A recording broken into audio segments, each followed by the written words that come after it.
At a small-town diner called Sunny's Diner, the sun was shining outside, and the breeze was gently swaying the trees. The diner was cozy and filled with locals enjoying hearty meals and chatting about the day's gossip. It was the kind of place where everyone knew each other, and the smell of fresh pancakes and coffee made everything feel warm and welcoming. In the corner booth of the diner, a strong, muscular man sat quietly. It was Dwayne "The Rock" Johnson. Dressed in a black t-shirt and jeans, his frame filled the small booth, but his presence was calm and relaxed. He sipped his coffee slowly, occasionally looking at the tablet on the table in front of him. A friendly waitress, a cheerful woman in her 50s with kind eyes, walked over to his table, carrying a plate full of pancakes, eggs, and bacon. She smiled brightly as she set the plate down. "Haven't seen you around here before," she said warmly. The Rock looked up, returning her smile with his signature charm. "That obvious, huh?" he replied in his deep, smooth voice. "Just passing through?" The waitress chuckled. "Well, you picked the best diner in town to stop at. Enjoy your meal." The Rock nodded and thanked her before turning his attention back to his breakfast. He took a bite of his pancakes and sipped his coffee, savoring the peaceful atmosphere of the small-town diner. But the peace didn't last long. The front door of the diner suddenly swung open with a loud bang, causing everyone inside to turn and look. In walked Officer Kane, a large man with a scowl on his face and a chip on his shoulder.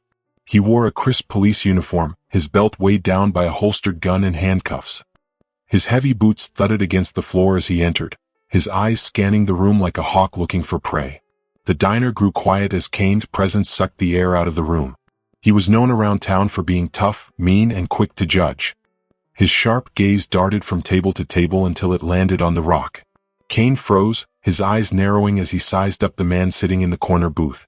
The Rock was an outsider, big, strong, and famous. To Kane, he didn't belong in a small-town diner like this. Fueled by his own insecurities and prejudices, Kane's suspicion grew. "What's this guy doing here?" Kane muttered to himself, his hand resting on the gun at his hip. "He doesn't look like he belongs." Kane marched across the diner toward the Rock's table, his boots echoing loudly. The Rock, noticing the officer's approach, looked up calmly. His posture remained relaxed, his coffee cup still in hand. Kane stopped in front of the table, puffing out his chest in an attempt to look intimidating. "Hey you," he barked. "What are you doing here? This isn't the kind of place for someone like you." The Rock raised an eyebrow, unfazed by the officer's tone. "Just having breakfast," he replied smoothly. "Something wrong with that?" Kane's jaw tightened. He didn't like the Rock's calm response. "You're sitting here like you own the place," he snarled. "Let's see some ID. I want to know who you are and why you're here." The diner patrons watched nervously, their meals forgotten. The tension in the room was thick enough to cut with a knife. The Rock put his coffee cup down and looked Kane in the eye. His voice was steady, but there was a quiet strength behind it. "I'm just enjoying my meal, officer. There's no need for this." Kane's face turned red with anger. He leaned in closer, his voice lowering to a growl. "You think you're too good to follow the rules?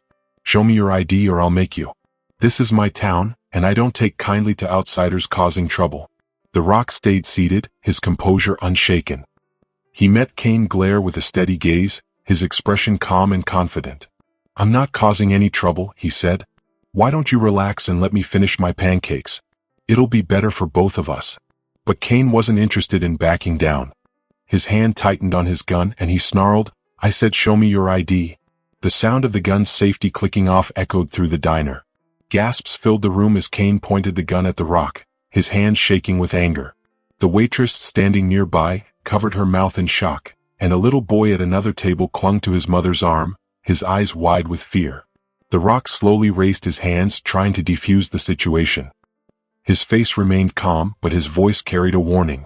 "You're making a mistake, officer," he said. "Put the gun down before things get worse for you." Kane laughed, but it was a hollow, shaky sound. "Don't tell me what to do," he growled. "You think you're tough?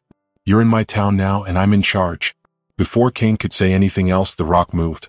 In one smooth, lightning-fast motion, the Rock stood up, towering over Kane.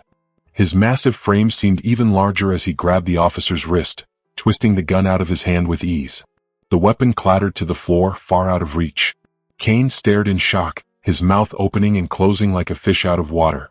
Before he could react, the Rock grabbed his arm and twisted it behind his back, forcing Kane into a position where he couldn't move. The diner erupted in cheers and applause as the Rock held Kane firmly in place.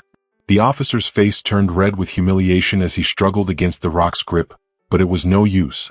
The Rock leaned in close, his voice calm but full of authority. "I told you to back down," he said quietly. "You didn't listen." Kane groaned in pain, his pride shattered along with his authority. The Rock released him, letting him stumble back. Kane glared at the Rock, but he didn't dare make another move. The Rock picked up his coffee cup, took a sip, and turned to the rest of the diner. "Sorry about the commotion," he said with a small smile. The waitress, her hands still shaking, managed a nervous laugh. That's okay," she said. "Thank you for handling that." The patrons clapped and cheered again, their fear replaced by admiration for the Rock's calm bravery. Kane, defeated and embarrassed, muttered something under his breath before storming out of the diner. As the door slammed shut behind him, the tension in the diner dissolved. The Rock sat back down in his booth, picking up his fork and taking another bite of his pancakes like nothing had happened. The waitress approached his table again, this time with a fresh pot of coffee. "You handled that pretty well," she said, pouring him another cup. The Rock shrugged, a small smile playing on his lips. "It's just another day," he said. "Thanks for the coffee." The little boy who had been clinging to his mother's arm earlier walked up to the Rock, his eyes wide with awe. "You're really strong," he said. "Are you a superhero?" The Rock chuckled and ruffled the boy's hair. "No, kid," he said. "I'm just a guy who likes pancakes." The boy grinned and ran back to his table, excitedly telling his parents what he had just seen. The Rock finished his meal, left a generous tip, and walked out of the diner, leaving behind a room full of grateful and amazed people. Outside, the sun was shining and the breeze was warm. The Rock climbed into his truck and drove off, ready for whatever the day had in store for him next. Back inside the diner, the waitress shook her head in disbelief. "Well, that was something," she said, smiling as she cleared the Rock's table. "You never know who you'll meet in a small-town diner." Triumph tugged at the corners of his mouth. "You really thought pointing a gun at me was a good idea?" he asked, his voice teasing but firm. "Big mistake, officer. Just because you wear a badge doesn't mean you can do whatever you want." His words, sharp and strong, filled the quiet diner. Officer Kane, sitting under the Rock's strong grip, struggled to break free. His face turned red with anger and the veins on his neck stood out. He tried to wriggle, but it was no use. The Rock's hold was firm. "You'll regret this," Kane shouted, his voice high-pitched and angry. "I'm the law here. You can't treat me like this." But his words sounded more like a whining kid trying to act tough. The Rock didn't flinch. His eyes were locked on Kane, calm and steady, his expression serious but unbothered. "I think you've forgotten who you're talking to," The Rock said calmly. His voice was like a low rumble, strong and unshaken. He leaned in closer, his sharp eyes staring right through Kane. "The law? You don't even know what that means. The law is about justice. It's about keeping people safe, not scaring them or throwing your weight around. You think wearing that badge gives you the right to hurt others?" Kane's face twisted with anger, his fists clenched as if he wanted to punch his way out. But The Rock stood like a mountain, unmovable. "You've got it all wrong, officer," The Rock continued, his voice still calm. "This isn't about power. This is about doing the right thing. You want respect? You earn it by treating others fairly." The Rock nodded toward the diner's manager, silently telling her to pick up the gun that had fallen on the floor. The older woman quickly grabbed it, her hands steady, and called 911. The call was short, but her voice was clear. She explained what had happened, her tone confident, and soon the sirens could be heard in the distance. Meanwhile, Kane squirmed in his chair like a trapped bug. No matter how much he thrashed, he couldn't escape the Rock's grip. It was like trying to break free from a steel trap. He growled in frustration, but the Rock didn't budge. He was as strong and unyielding as a rock. The Rock leaned in even closer, his voice like a knife cutting through the air. "Respect, officer, isn't something you get by bullying people.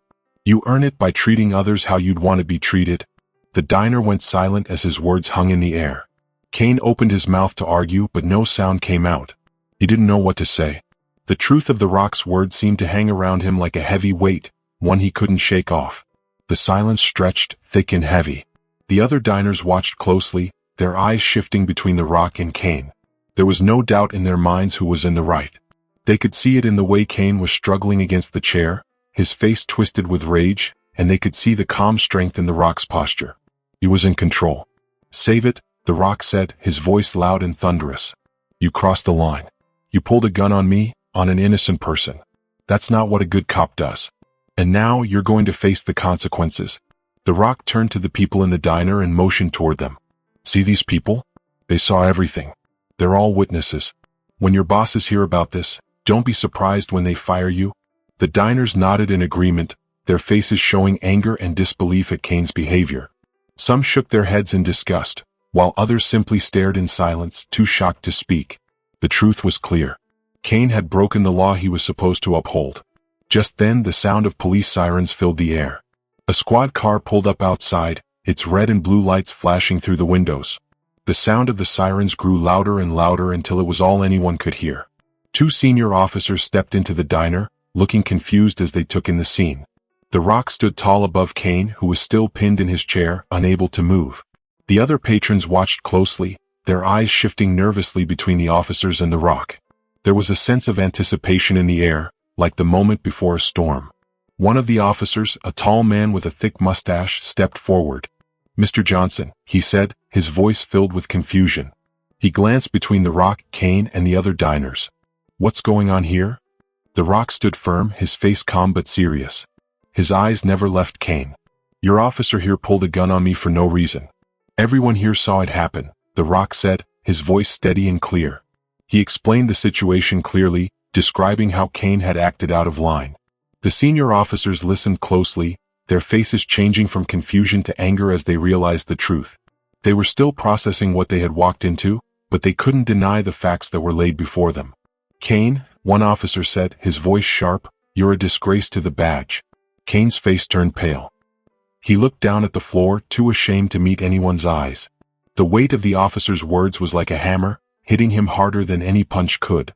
He felt smaller and smaller with every second that passed. "You're done," the officer said, his tone cold. "Hand over your badge and gun." Kane tried to argue, his voice shaky.